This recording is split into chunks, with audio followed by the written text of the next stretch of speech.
Hello, everybody. How are you? I think you all are keeping well. So, first of all, I like to welcome you all to my YouTube channel, Sensei Lanka Online School. If you have not subscribed my channel still, please subscribe it and then don't forget to ring the bell icon also. So, hello, my dear children in grade 9 who are learning geography in English medium. So, in my lesson series, I have done several lessons related to unit number 1. So, what is unit number 1? The Asian region. The Asian region is unit number 1. So, we are following the syllabus, local syllabus in Sri Lanka. So, Sri Lanka is a country located in Asian continent. So, learning about this Asian region is really important for us. It is better to know about almost everything in Asian region. So up to now, we discussed about that small introduction about Asian region, the uniqueness of the Asian region. And then we discussed natural vegetation, wildlife, climate, drainage, relief features. I came to meet you with separate video lessons for those topics. Did you look at them? If you did not watch my videos, please go to my earlier videos in the playlist. There you can watch my earlier lessons related to unit number 1. So today we are going to learn part 7. What is it?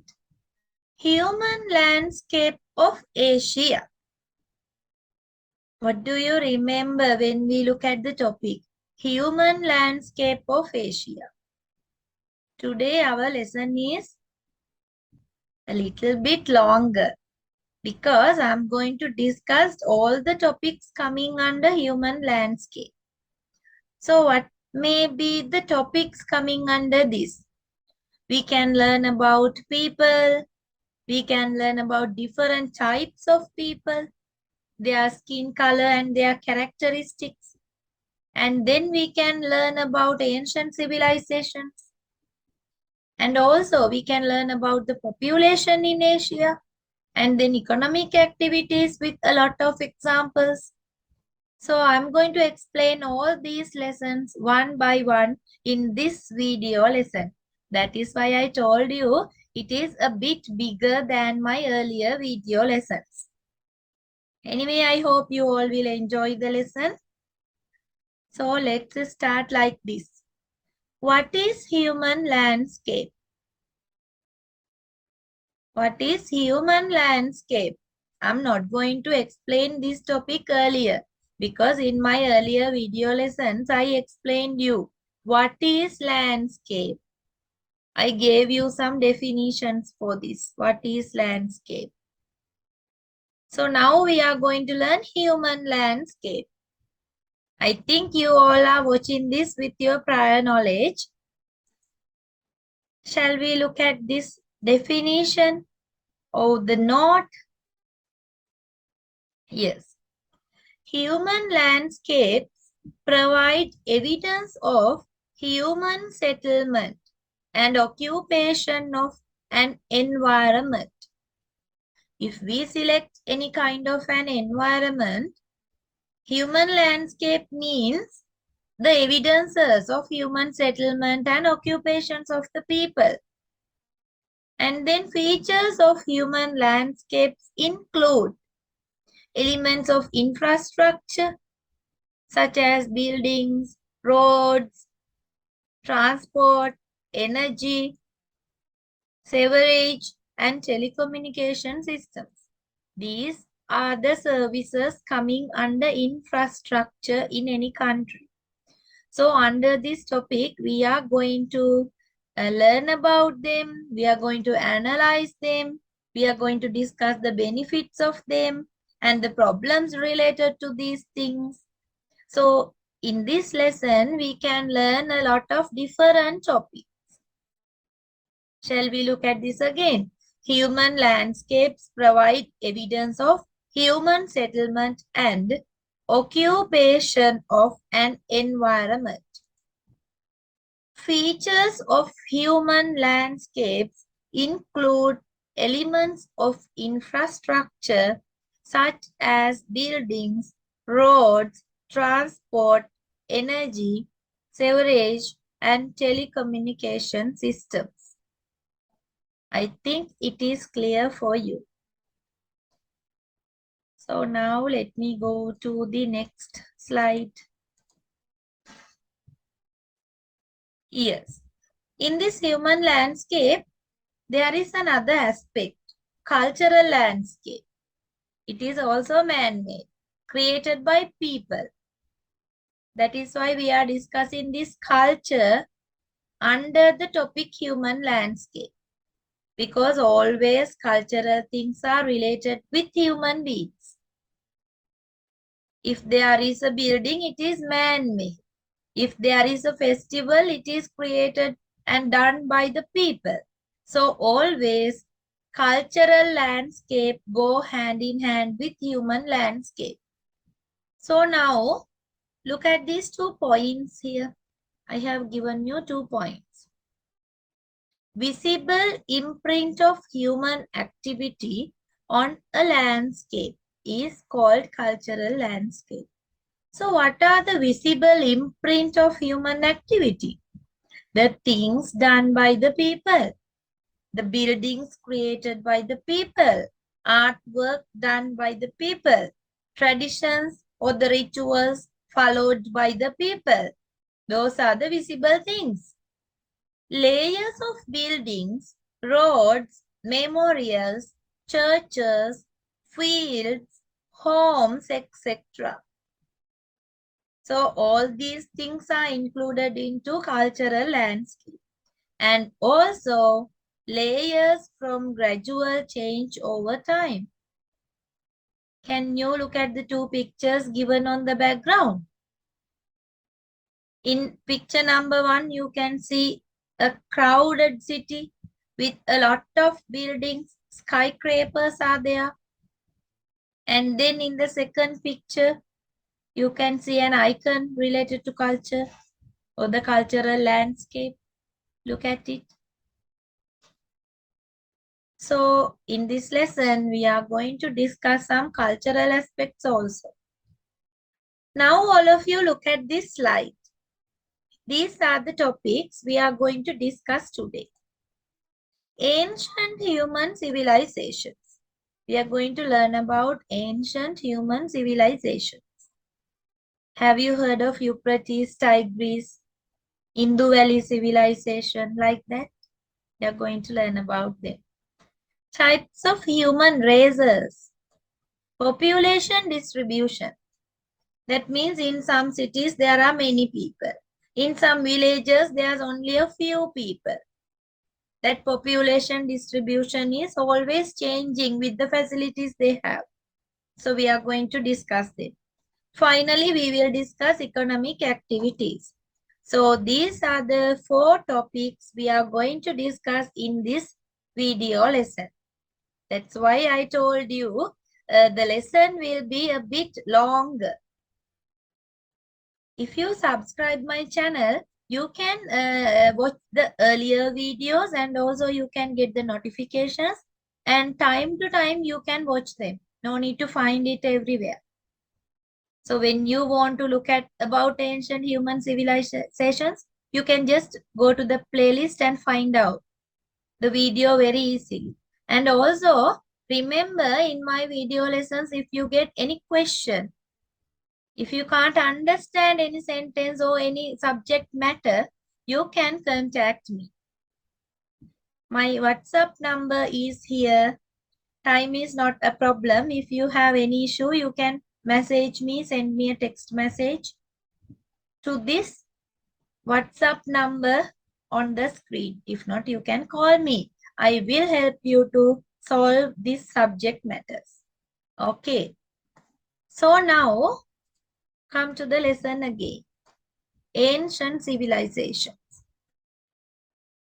What are ancient human civilizations? Look at this. There were several ancient human civilizations in Asian region.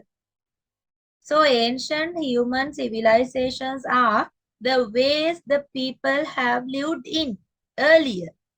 What kind of houses they had, what kind of that means livelihoods they followed, how did they earn money, if they did not use money, how did they earn something for the survival, what are the artworks done by the people, what are the customs and traditions that they had. All these things are included into the civilization. So, several ancient human civilizations were there in Asian region. Here are the examples. Euphrates and Tigris civilization. Some of you may know where they were. If you don't know, don't worry, I will show you a map. Then you can understand where they are. Euphrates and Tigris civilization. Next one. Mohenjo civilization. Mohenjo civilization. It was in China. Indus Valley civilization. Where is it? In South Asian region, near India. Indus Valley civilization. Okay. These are the three major ancient human civilizations that prevailed in Asian region. Euphrates and Tigris civilization, Mohenjo civilization, Indus Valley civilization. So now we are going to learn about them one by one. Now look at this. Euphrates and Tigris civilization. If you don't know the spellings, please look at it. Because you are in grade 9, you are going to school. In your schools, you have term tests, you have monthly tests. So there may be questions based on these topics. When you are writing the answers, think about the grammar, think about the spellings also. Especially when you are English medium students. You have to develop your English knowledge also. Okay, so come to these 2 points. First one. Yeah. First one. Mesopotamian civilization is another name given for this. Euphrates and Tigris civilization has another name. It is Mesopotamian civilization. It is based on 2 rivers named Euphrates and Tigris. These are 2 rivers. Euphrates is one river. Tigris is another river. They flow across the present Iraq. Present. Nowadays, the country is Iraq. The name is Iraq. So these 2 rivers are flowing across this country. And also, the region can be broadly defined to include the area that is now. Remember, these are the areas that we use now. These are the names we are using now. Ancient Euphrates Tigris civilization was there near these areas. Eastern Syria, southeastern Turkey, and most of Iraq. Eastern Syria, southeastern Turkey, and most of Iraq. I think now you can understand the area belongs to Euphrates and Tigris civilization. Okay.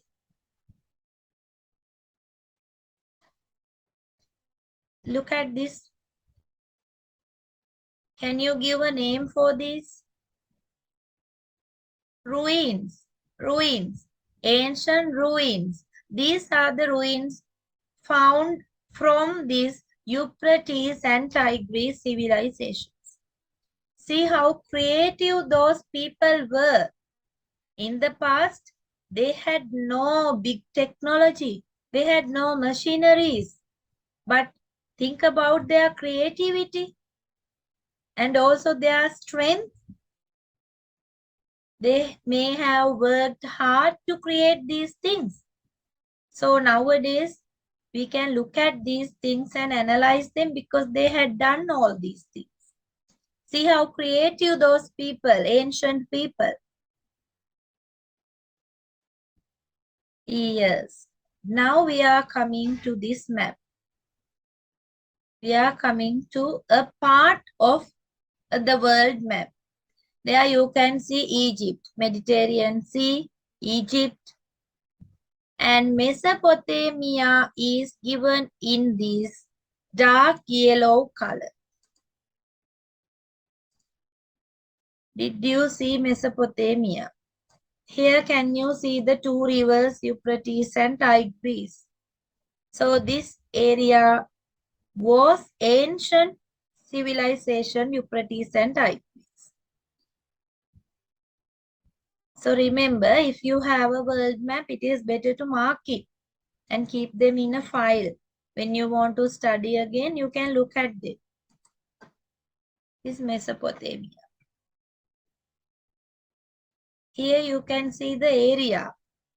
Names are given on this map.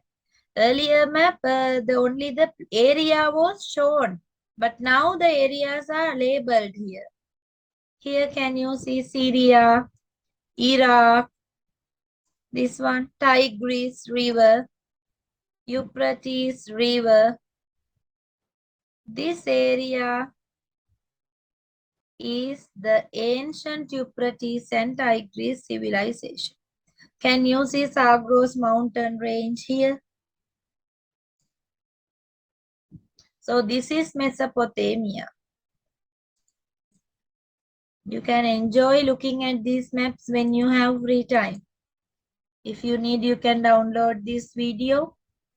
You can look at them again and again. If not, you can take a screenshot of this map. Yeah. The next one. Earlier we discussed Euphrates and Tigris civilization. Now it is Mohenjo civilization. Mohenjo. When you hear the name, you can understand where was it. In China. It is a developed civilization. It is a developed civilization emerged centralizing Anyang city in the river valley of Huangho. Or it has another name, Yellow River, that flows across China. Huangho means Yellow River. It is another name. So near this river, Huangho civilization was developed earlier. Mohenjo civilization is one of the important civilizations of the world. It was developed about 3600 to 1600 years ago in Huangho River Valley in China. It is the famous river of China known as Yellow River. Finding it suitable for farming. Chinese people found out this area is suitable for farming. After find out this about information about this area, when they understood this area is better for farming, Chinese settled there. Chinese people started to live there and founded Huangho Valley civilization. That is how they started Huangho Valley civilization. With the time being, they understood this area is having water and having that fertile soil. So they understood that is good for farm. Then they settled there. They made houses as they can. They may have created houses at least by using clay at that time. Then they started Huangho Valley civilization. Even today, this area is really good for cultivations. Can you see the ruins of it? So this is the map. Map of Asia. In the world map also, you can understand this area. You can find the Hoang-ho River. It should be Hoang-ho River. And around this river, this civilization was there in China.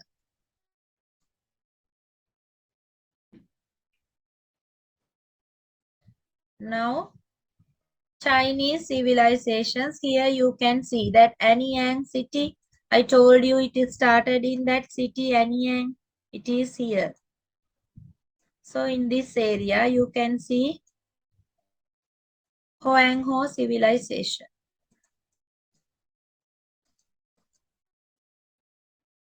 Then Indus Valley civilization. It is very close to us. We are in Sri Lanka. So Indus Valley area is very much close to us. Shall we look at this one now? River Indus flows across present Pakistan and India.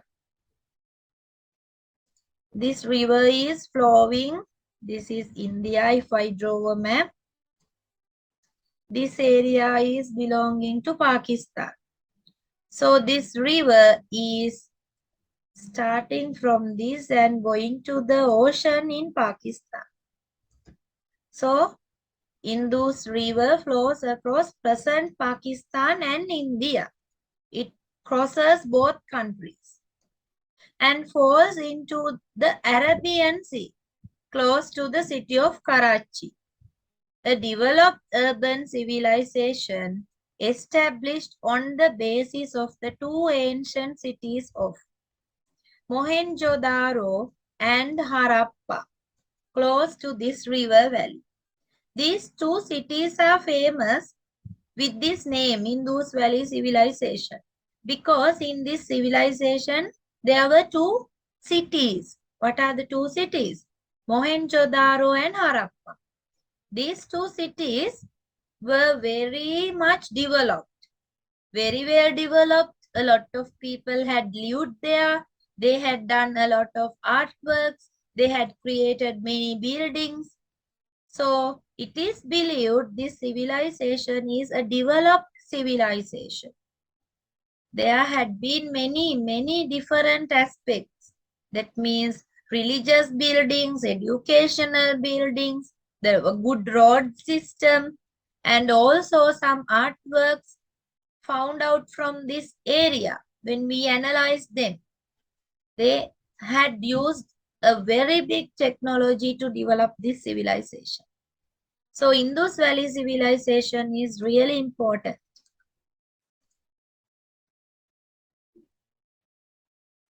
This is the map. In this map, you can understand where is Mohenjo-daro city. Where is Harappa city? Did you find out them? Mohenjo-daro city. Harappa city. So this is Indus Valley civilization. Indus river is there. Indus river. Yes. So it is coming to this Arabian Sea. The details in my slide is given here on the map. So you can understand it very easily. Look at the ruins of it. Look at the ruins of this civilization. See, these are the ruins.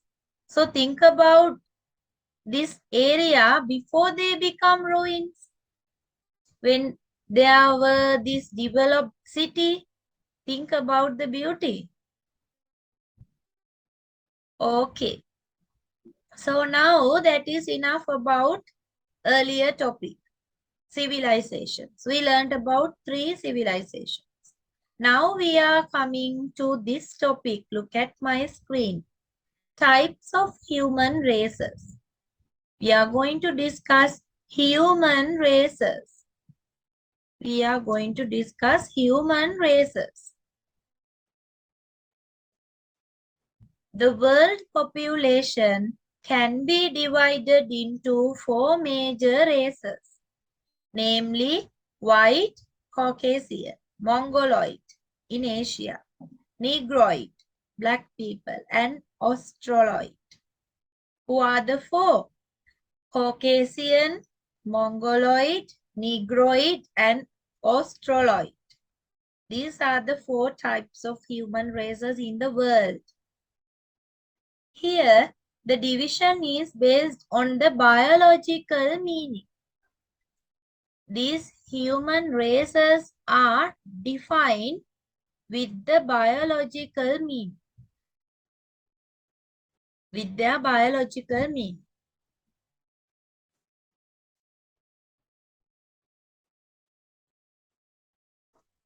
Yes. Especially, the climatic conditions affect this feature. Biological meaning means about the skin color, shape of the hands, shape of the fingers, shape of their eyes, nose, like that.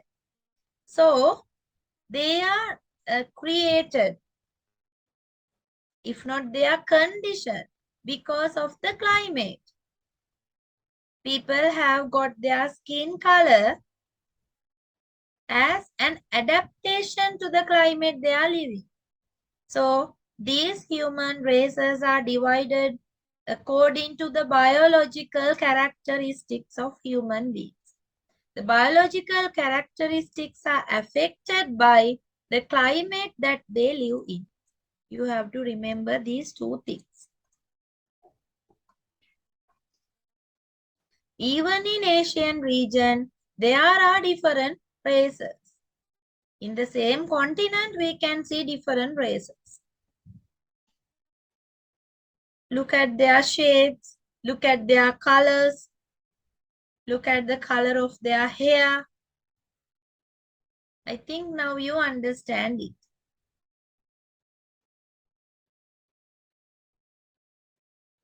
Then I got this screenshot from your grade 9 school textbook. Types of human races.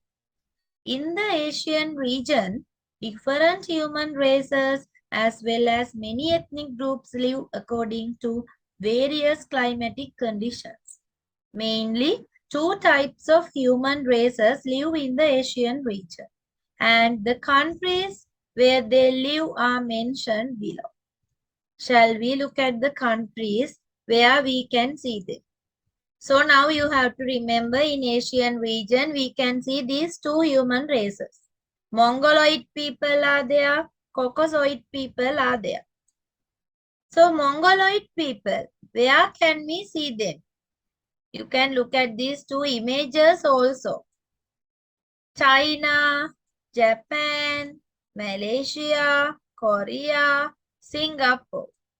In these countries, this kind of people are living. They are having that white colored skin. And think about the shape of their eye. Then who are Caucasoid people in Sri Lanka, India, sometimes in Nepal, Bangladesh. So India, Afghanistan, Pakistan, Sri Lanka, and some Arabian countries. In these countries, we can see Caucasoid people. Remember the two races and remember the countries where they live. Those things will be there in your exam papers also. So it is better to remember everything.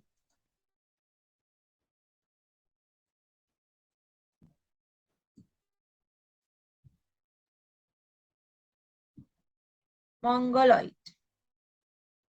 Mongoloid race.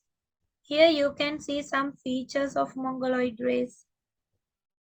Mongolians have a yellow or yellow-brown skin, characterized by dark straight hair, tight, widely flattened, broad face.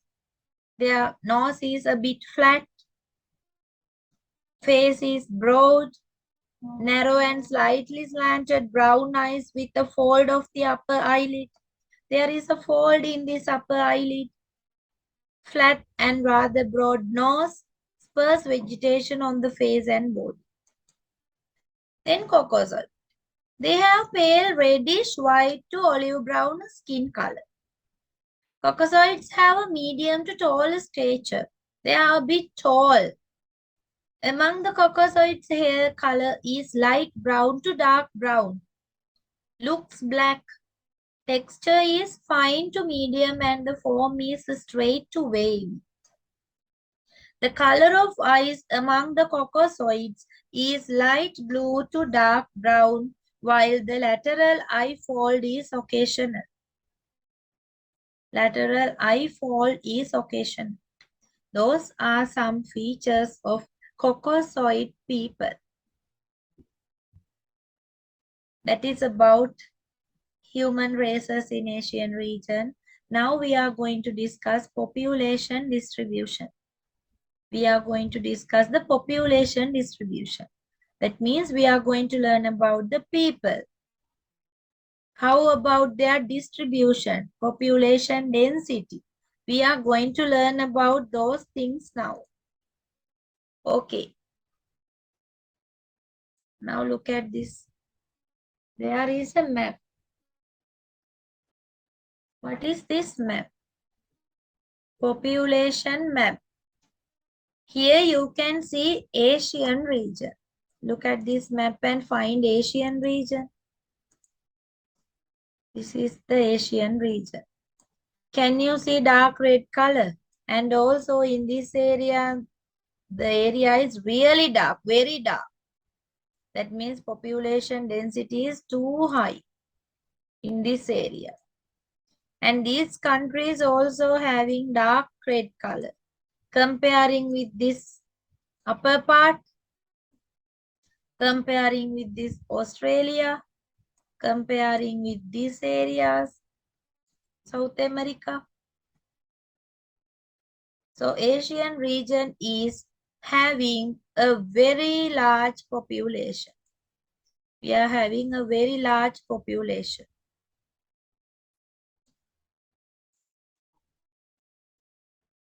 Population in Asia. Now look at this. The continent of Asia covers 29.4% of the Earth's land area and has a population of around 4.69 billion as of 2021, accounting for about 60% of the world population. I think you understand it. I'm not going to explain it again. The combined population of both China and India. Combined population means if we take China and India together, are estimated to be over 2.8 billion people as of 2021. See how big the population. Asia's population is projected to grow to 5.26 billion by 2050, or about 54% of projected world population at that time. So, it is about the population in Asia. Now we are going to discuss physical factors that have been impacted to unequal population in Asia. We are going to discuss physical factors that have been impacted to unequal population in Asia. Because if we think about the population in Asia, if you go to Russia, there is only a few people. Population density is very low. That means within 1 kilometer, there are only a few people. If this is a square kilometer land, only a few people are there in Russia. But if you come to India, what happened? In the same area, in 1 square kilometer, there are many people. Thousands of people are living. So now I think you understand what is population density. What is population density? So what are the reasons for having this difference? In Russia, there's only a few people. But in India and China, Japan, there are many people. Why? Physical factors that have been impacted to unequal population in area. What are the factors? Shall we look at them one by one? Climate. Climate is the first reason. Climate is the first reason.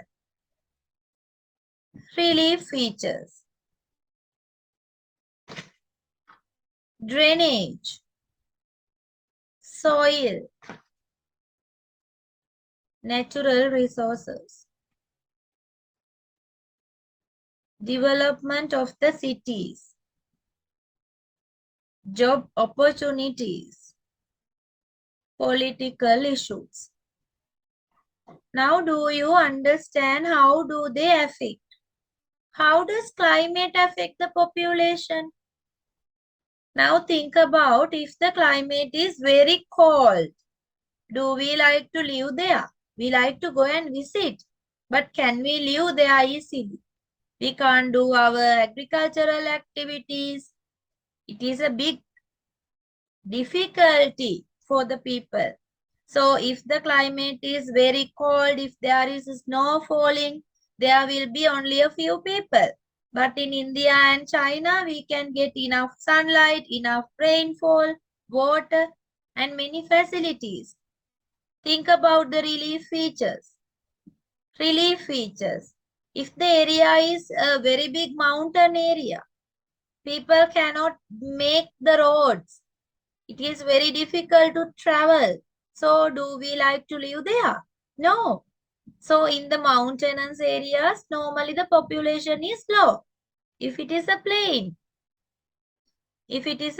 people like to live in that area. They can do the agricultural activities. They can start the industries very easily.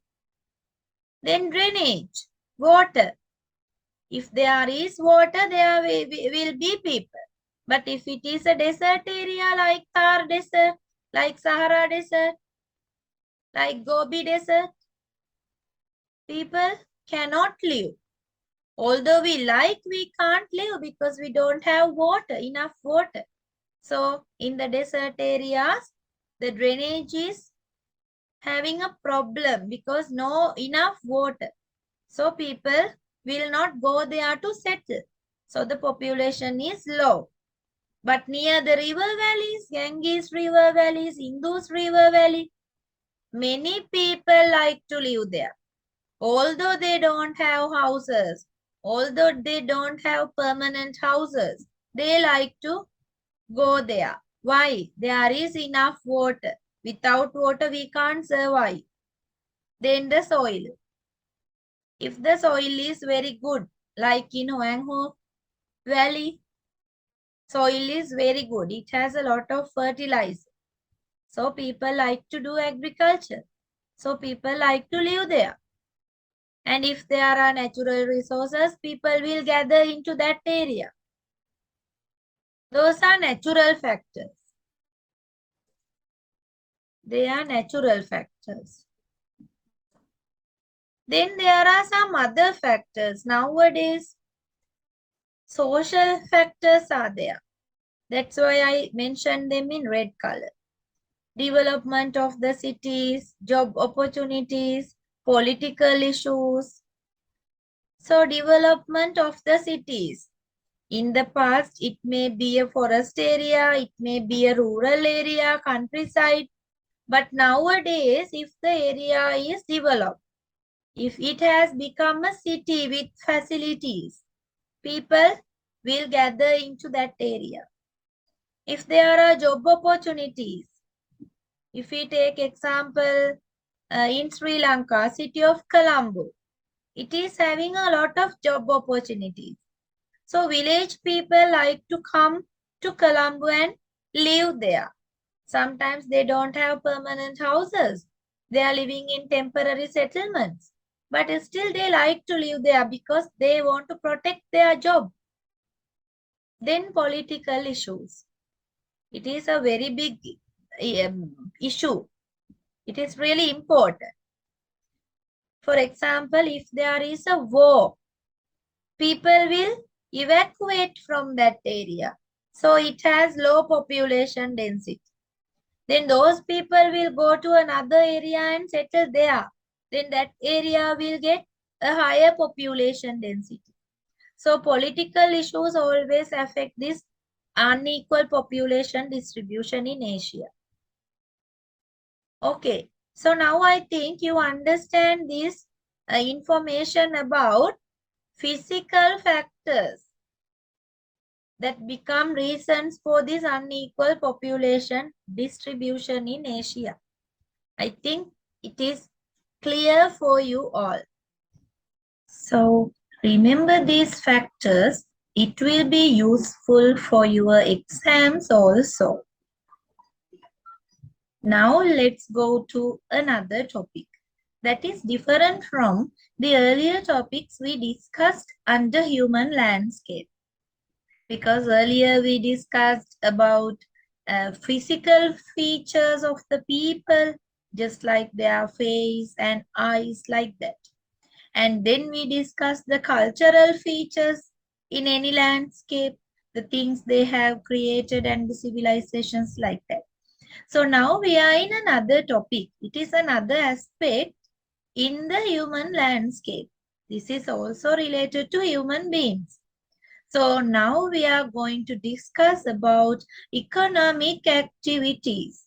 We are going to discuss economic activities of the people in Asian landscape. So first of all, I'm going to explain you what are the economic activities.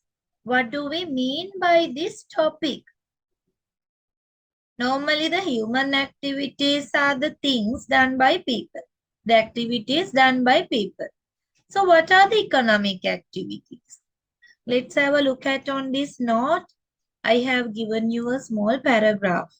Shall we go through it? Economic activity is the activity of making, providing, purchasing, or selling goods or services.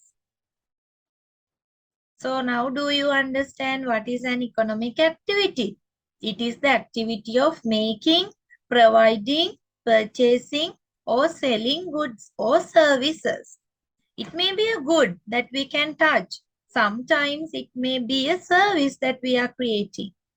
So any action that involves producing, distributing, or consuming products or services is an economic activity.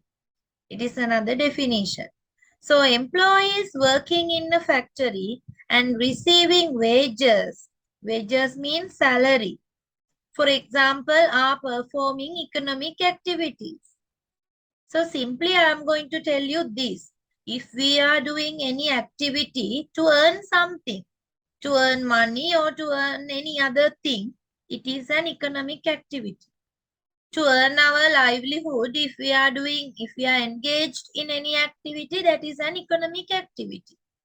So now we are going to discuss the economic activities in Asian region. Economic activities in Asian region. We are going to learn them under 3 topics. What are the 3? Look at the diagram on this screen. Agriculture, industry, and services. These are the 3 sectors, 3 major sectors in any economy. These are the 3 major sectors in any economy. So now we are going to learn about agriculture, industry, and services sector separately with examples. Yes. Agriculture in Asia. Now we are going to talk about agriculture first. Agriculture simply, it is related to farming, cultivating vegetables, fruits, and rearing animals, all these things. And also fishing industry. So let's have a look at on this note.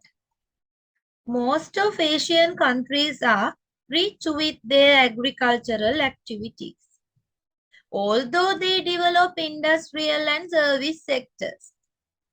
Do you know Japan, a very famous country? Do you know China, another famous country? They are famous for industries, making vehicles, making other instruments, equipments. household machines like that.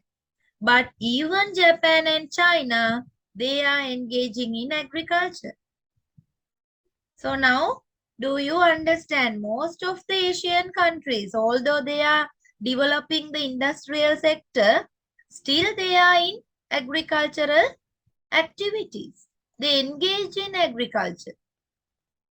Then Sri Lanka, India, Pakistan, some South Asian countries, and some other countries who have agriculture-based economy, especially Sri Lanka, India, Pakistan. These countries are having an agriculture-based economy. The major economic activity of these countries are agriculture. Among their cultivations, the things they cultivate, paddy cultivation and vegetable cultivation is famous. As well, they cultivate fruits and flowers. Even in Sri Lanka, we are cultivating fruits and flowers. So these are some information about agriculture in Asia. Here you can see some more. Agriculture in India. India is a famous country in South Asian region or the Asian continent. So let's have a look at about India. What is a special? While agriculture's share in India's economy has progressively declined to less than 15 due to the high growth rates of the industrial and services sector. Do you understand it? With the development of industrial and service sector in India, that share of the agriculture has gone down, declined, reduced up to 15%. The sector's importance in India's economy and social fabric goes well beyond this indicator. India is a global agricultural powerhouse. It is the world's largest producer of milk, pulses, and spices, and has the world's largest cattle herd, buffaloes, as well as the largest area under wheat, rice, and cotton. It is the second largest producer of rice, wheat, cotton, sugarcane, farmed fish. I told you fishing industry is also included into agriculture. And then rearing animals, sheep, goat for meat, fruit, vegetables, and tea. For all these things, India is famous. So now I think you understand the importance of agriculture-based economy. Now we are going to talk about Pakistan, another country famous for agriculture.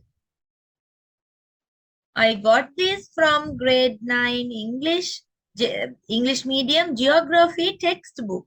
It's a screenshot. I got this just to explain you the things. So shall we look at this? It is there in your book, but I'm going to explain. Agriculture is the main economic activity in Pakistan. Because when we discuss the agriculture in Asian region, we get Pakistan as the example in the book. So 25.9% of the gross domestic product in Pakistan is contributed from the agricultural sector. Look at the percentage. Nearly 1 out of 4. Out of the total labor force. Do you know labor force? People who are working in the country. 43%, nearly half, is engaged in agricultural activities. Most of the workers are engaged in agricultural activities. 25% of the land area of the country has been used for agricultural activities. I think you understand them. Pakistan is important as a major country in the world that provides raw cotton. What is that thing? Raw cotton. Pakistan is very famous in providing raw cotton to the world market. among the other agricultural products. So what are the other agricultural products in Pakistan? Wheat, rice, sugarcane, mangoes, chickpea, vegetables, milk, and other dairy products. Beef, mutton, and eggs are important.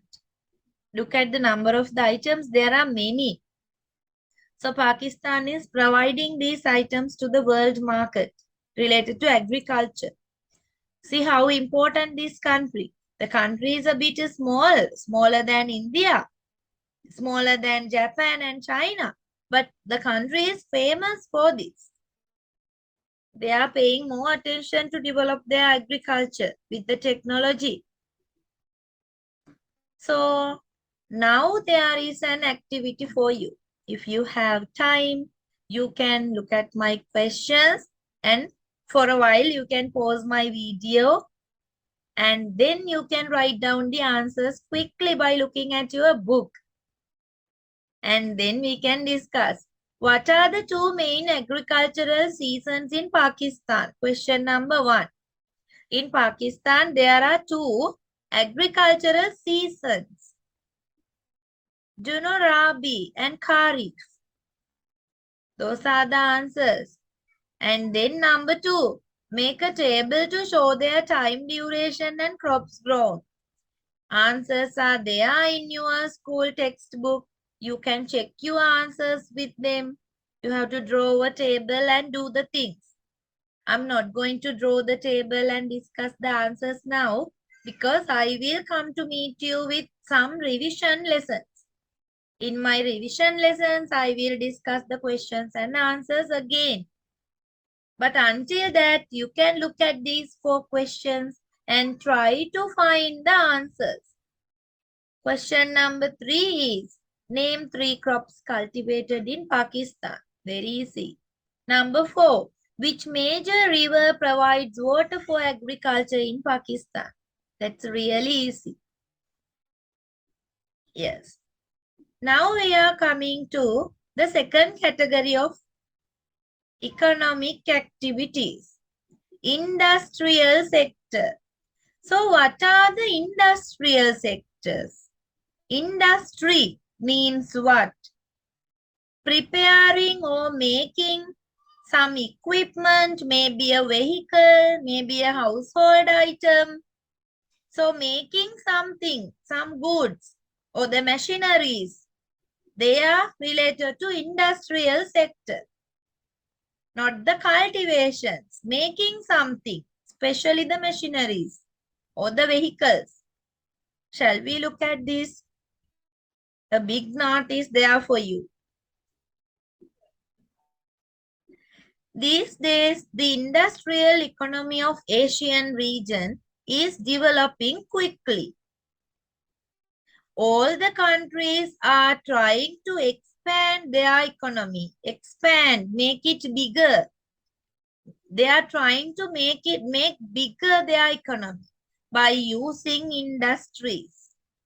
Japan, India, and Korea are some of those countries. They are developing their industries day by day. Then there is another trend. Do you know this? The 4 Asian tigers. It's a nickname given to 4 countries. 4 Asian tigers. 4 Asian dragons. 4 little dragons in Asia. What are these 4 countries? Did you see the countries? South Korea, Taiwan, Singapore, and Hong Kong. Because these 4 countries are given this name.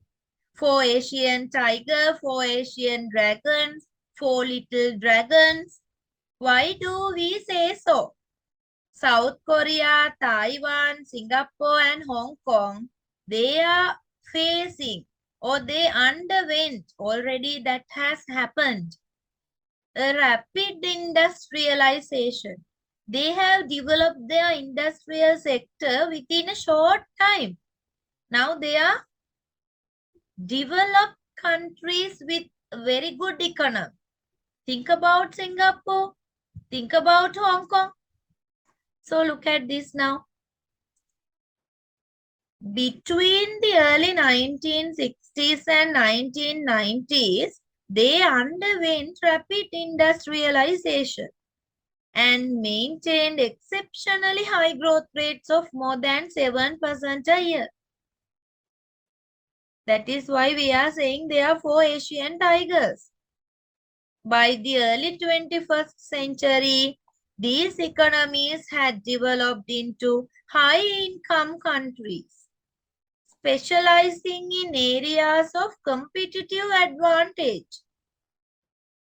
Hong Kong and Singapore, do you know these two countries, have become leading international financial centers, whereas South Korea and Taiwan are leaders in manufacturing electronic components and devices, just like rice cookers, electric kettles, ovens. Their economic success have served as role models for many developing countries, especially the tiger cub economies of Southeast Asia. Now, do you understand why do we give this name for South Korea, Taiwan, Singapore, and Hong Kong? We also can develop our economy like this if we try, if we work hard, if we have clear objectives. So these four countries are a role model for the economy. Then another activity. Make 10 questions with answers by considering Japan as an industrial country. In your school book, there is a lesson, Japan as an industrial country. So by reading that part, you have to make 10 questions with answers. I'm not going to discuss it now because earlier I told you I will come to meet you with some revisions. There I will discuss. Yes. This is that lesson. Shall we go through it quickly? After that, you can make the questions. Japan as an industrial country. Japan is a major industrial country in Asia as well as in the world. Not only in Asia, when we consider the whole world, Japan is very famous for industries. According to the per capita gross national product, Japan is the country that possesses the third largest economy in the world. In Japan, 27.5% of the gross national product is contributed by the industrial sector. Out of the labor force, 25.2 is engaged in the industrial sector. A specific feature in Japan is maintaining industries on the basis of the import of mineral resources and raw materials completely. Why? Pay your attention to this again. A specific feature in Japan's maintaining industries. What is the special feature? Japan is a set of islands. So they are importing mineral resources. They don't have mineral resources in their country. They are importing them. They are importing raw materials completely. We have resources, but we are not using. But Japan, they do not have, but they are finding. That is the difference. That is the speciality. Among the manufacturing industries in Japan, manufacturing industries means making some products. What are the manufacturing industries in Japan? Manufacturing automobiles, vehicles, electronic equipment, machinery, iron and steel, shipbuilding, chemicals, making textiles, computer and computer accessories, computers and the parts of the computers, robotics technology, pharmaceuticals, and processed food. All these things are included into manufacturing industries in Japan. Now, do you understand how strong Japan's industrial economy? There are some more. Shall we look at them?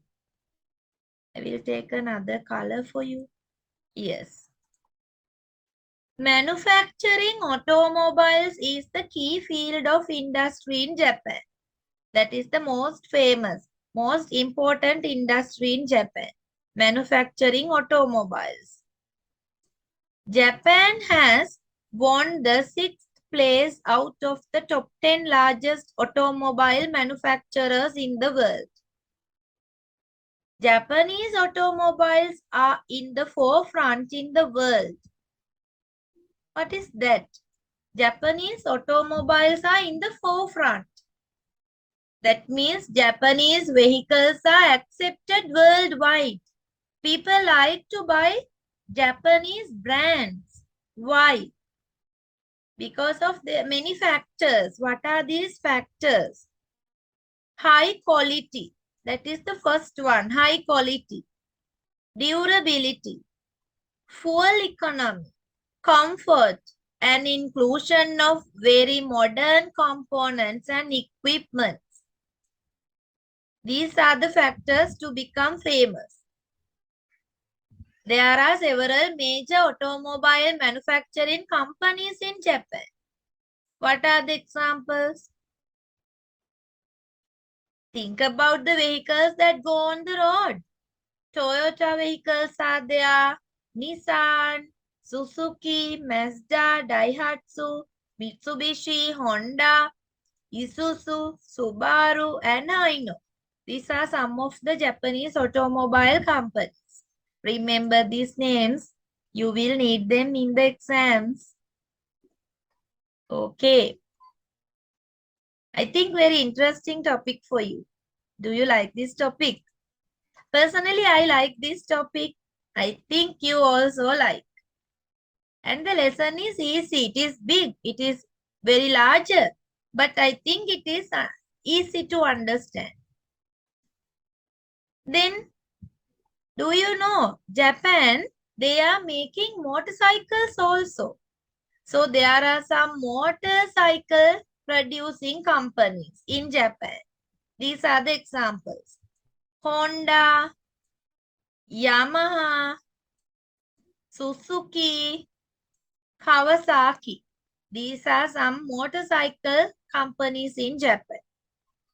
Then look at this. Japan has achieved a rapid development in producing various types of electronic and electrical equipment. For these productions, the companies of there are some examples for electronic and electrical equipment. What are those companies?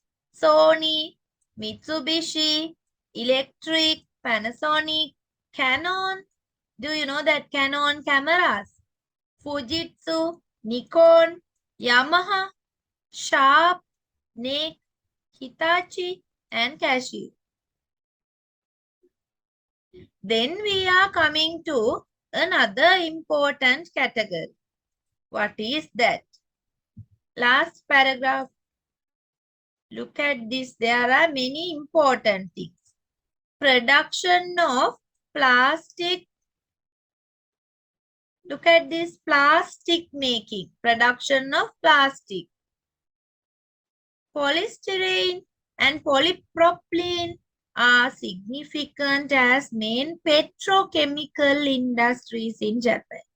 Now we discussed manufacturing industries, automobile industries, motorcycle making companies, electrical equipment making companies.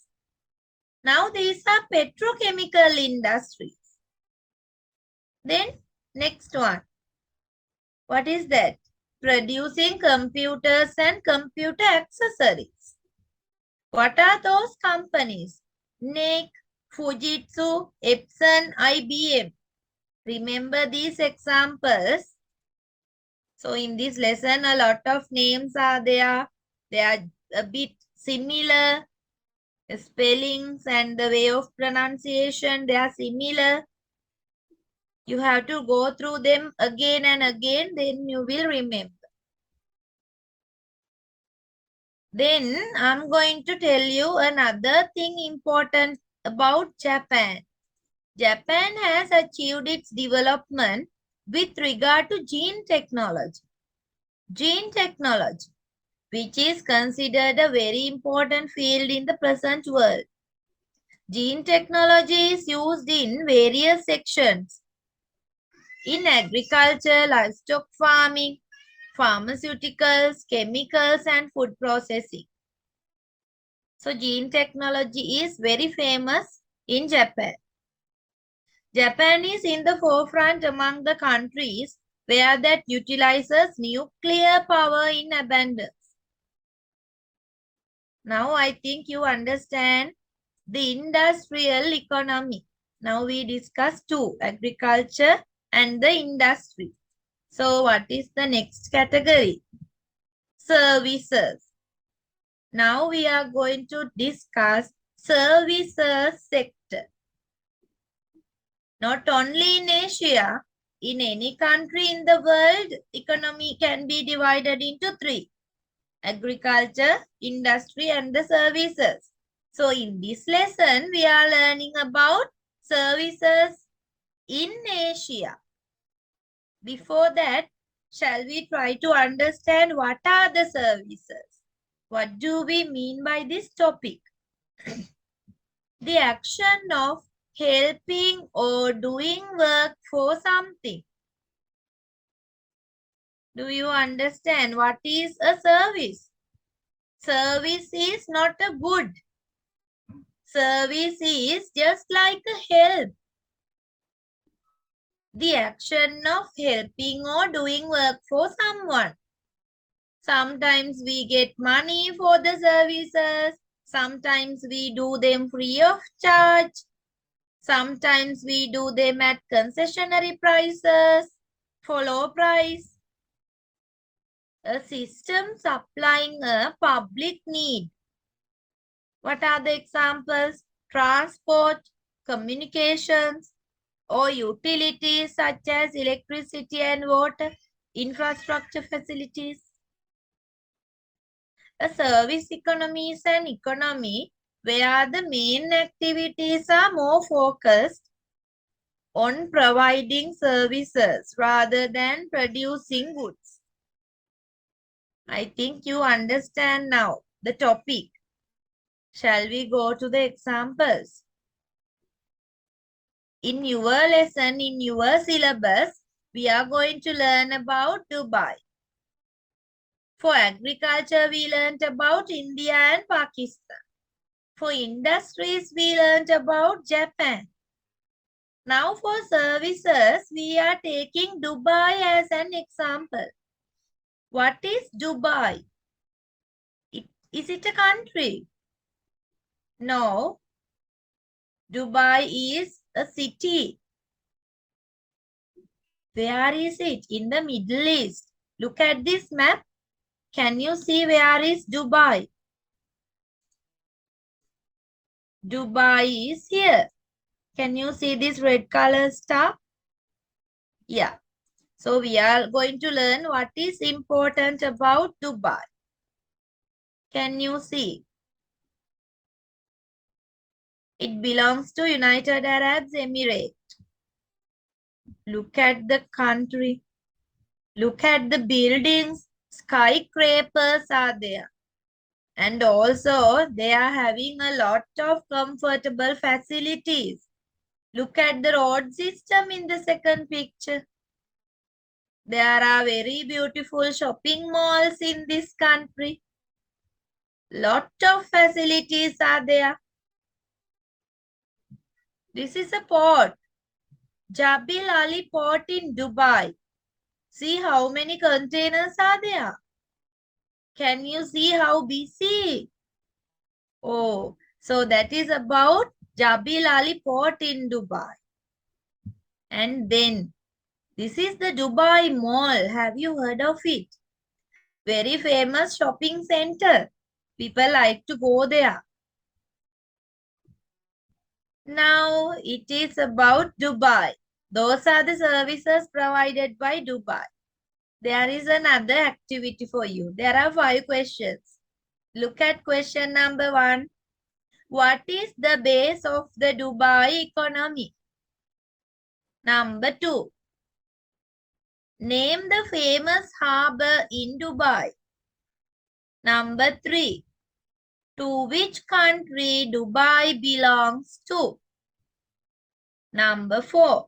Name 2 famous TV channels in Dubai. These are the services provided by Dubai. Number 5. Write 5 service industries carried out by Dubai. Do you like to look at the answers? Yes. Question number 1. What is the base of the Dubai economy? Production of mineral oil. That is why Dubai has become rich. Number 2. Name the famous harbor in Dubai. Can you remember the picture? Port Jabil Ali. Number 3. To which country Dubai belongs to? United Arab Emirates. We say UAE. Number 4. Name 2 famous TV channels in Dubai. Al Jazeera and CNN. Number 5. Write 5 service industries carried out by Dubai. Provides an indoor stadium. In Dubai, there are indoor stadiums. Provides a night cricket stadium. There is a night cricket stadium. Largest trade center of Dubai Mall. Earlier I showed you the picture. Tourist services providing center. There is a center as tourist services providing center. So these are the services. Dubai is a city which is famous for these services. So in this country UAE, they are earning money by providing the services to others. Yes, so now I think you understand the service sector. Yes, my dear children. Now, in this longer lesson, we learned a lot of things about human landscape. We discussed about cultural things. We discussed about human beings. Then we discussed about civilizations. We discussed population. Finally, about the economy, agriculture, industry, and services sectors. So now, if you have any question, you can contact me. My WhatsApp number is here on the screen. You can send me a text message. I will reply you as soon as I can. These days, I am getting a lot of questions from my students. I'm a bit busy, but I will never forget to reply you. Okay. And also, if you want to contact me through Facebook, there is my Facebook page, Sensei Lanka Online School. You can send me messages from Facebook and Messenger too. So thank you very much all of you. I will come to meet you with some more video lessons.